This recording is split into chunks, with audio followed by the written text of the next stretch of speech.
Okay, magandang araw mga ka-farmer Luzon, Visayas at Mindanao. Lalo na sa mga follower natin na bago pa at saka yung mga matagal na rin na tagapagsubaybay sa atin sa YouTube at saka Facebook natin mula 2020. Yung mga nagpapaturo sa atin tungkol sa paggugulay at saka yung iba naman ngayon so bago pa lang sa saging kasi noong umpisa kasi hindi tayo nagbo-vlog tungkol sa saging gulay tayo nakapokus noon. Nga pala mga ka-farmer, yung ano natin yung saging, usually si kanjen na to. Ito, mga ganito si kanjen na yan. Yan, si kanjen na. Tapos yung saging natin hindi naman gaanong mataba. Kasi yun nga, ang saging natin is nagdidepende rin yun sa kung gaano tayo kalakas magpakain. Kasi sa pagsasaka mga ka-farmer, yung 3 things na dapat mayroon ka. Una, yung kaalaman. Pangalawa, sipag. Tapos yung financial. Pag isa lang dyan, magkukulang tayo. Hindi pa rin magiging maganda yung resulta or magiging sobrang malago yung tanim natin. Dito sa akin naman financial yung kulang natin, kaya kung ano yung kinalabasan nagdidepende lang din yun sa kung paano natin pinapakain or pinoprovide yung tanim sa pangangailangan. Matipid tayo dito sa abono kasi yun lang ang kaya natin. Sa tatlong bagay na yan, kaalaman, pagsisikap or kasipagan at saka yung financial, hindi naman tayo gaanong eksperto nito. May konting alam lang din tayo or knowledge tungkol sa pagsasaging kasi 1993 umpisa na ng lakatan dito. Tapos kung halimbawa yung mayroon kang kaalaman, kulang ka sa kasipagan, kahit may sapat ka pang financial, ganun pa rin, di pa rin magiging abunda yung ano mo. Okay, ang pag-uusapan natin ngayon mga ka-farmer is yung tungkol sa abono. Paano ba yun gumagana mga ka-farmer? Yung iba kasi nagtatanong tungkol sa ano ba yung pinakamagandang program mula sa pagtatanim hanggang hanggang makapag-harvest na.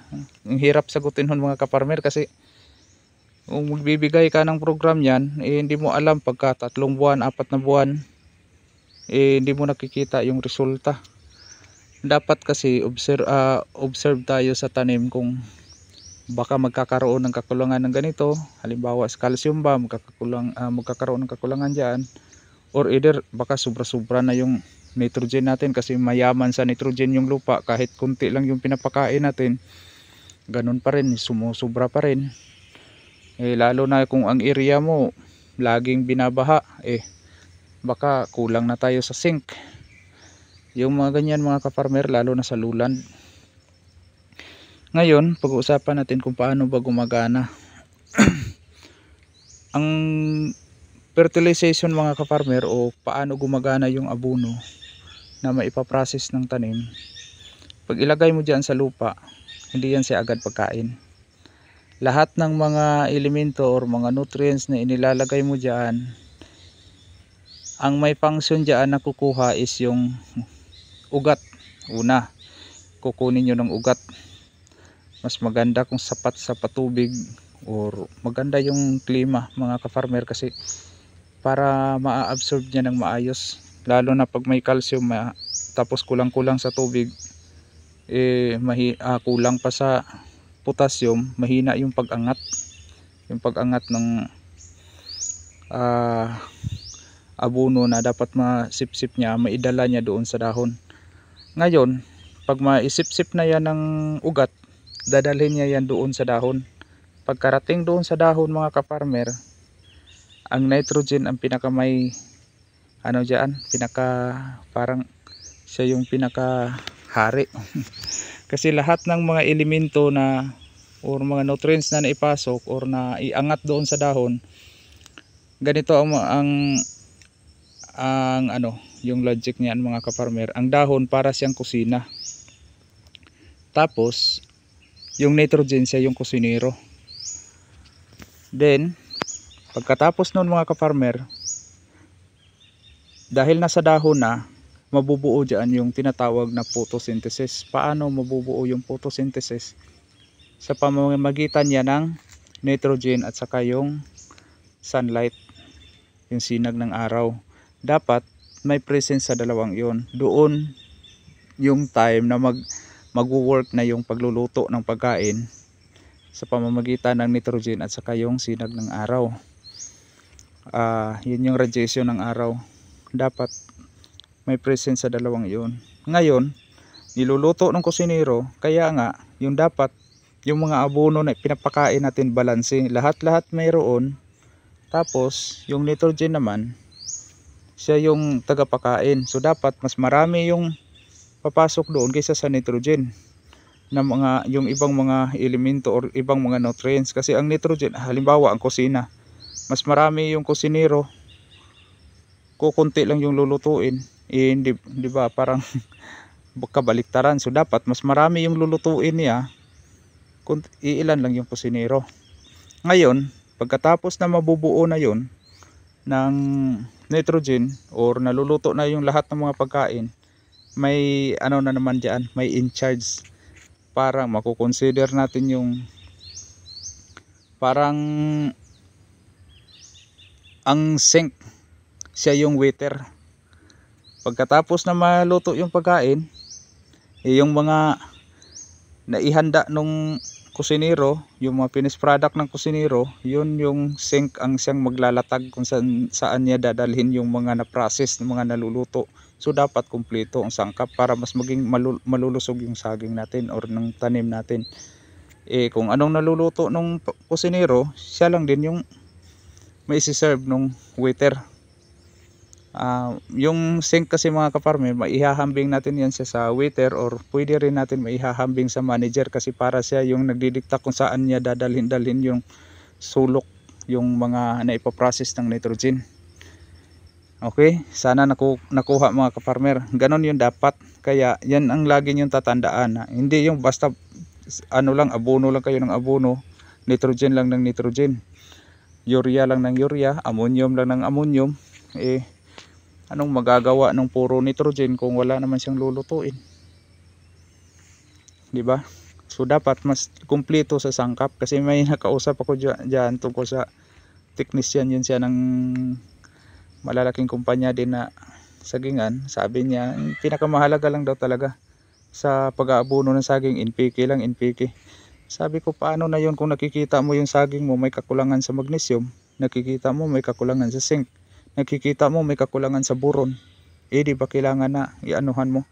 Lalo na magiging aware kayo mga kaparmer, yung edad ng saging nasa mga 5 months, 6 months to up to shooting na talaga yung magbunga na. Diyan kadalasan lalabas magkakakulang sa calcium at saka sa boron.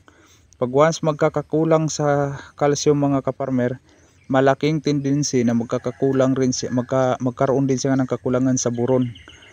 Kung magkakaroon ng kakulangan sa boron, malaki ring tendency na magkakaroon siya ng kakulangan ng calcium.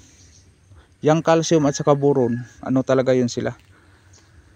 Mapapansin mo na lang sa gilid ng dahon or ng talbos ng saging mo, nag-curl na, yung parang pinapakulot yun, kakulangan sa boron yan.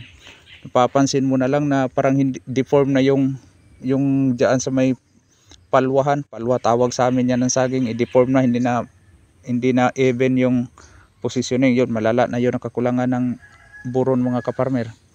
Napapansin mo na lang bali-bali na yung talbos ng saging mo, kakulangan na yan ng calcium. Basag yung talbos na lumalabas, kakulangan ng calcium. Kumukuyukot yung paglabas ng dahon, nga sa sobrang taba kumukuyukot. Sabi pa ng iba, ano daw yon, sobrang taba na saging mo. Oo nga, mataba, pero ba't kumukuyukot ng husto?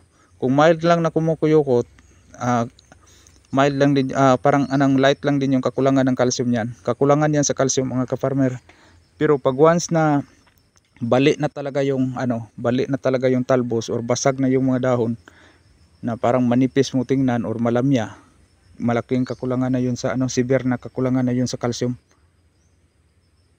Pag once magsabay yung dalawa, kasi may tendency talaga na pag kulang sa calcium, may kakulangan din sa boron. Pag may kakulangan sa boron, may kakulangan din sa calcium yan.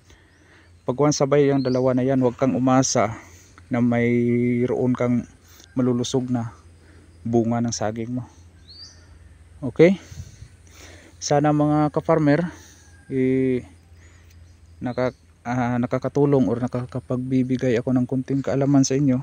Hindi naman tayo eksperto talaga hindi naman tayo professional na nag-aaral na agriculturist, pumunta sa eskwelahan. Sariling lang natin to study, kasi mula pa noon, bata pa tayo, yun na ang ginagawa natin. Nag-aaral hanggat nagsasaka rin. Kahit papano may kunti tayong naiipon na kunting kaalaman na may isishare natin sa inyo, na isishare ko sa inyo mga ka-farmer. Okay, yun lang muna mga ka-farmer. Hanggang sa susunod, laging tatandaan, magsasakang may alam, maginhawa ang buhay, ngunit huwag lang ipagmayabang sapagkat Diyos ang nagbigay. Maraming salamat. Bye bye.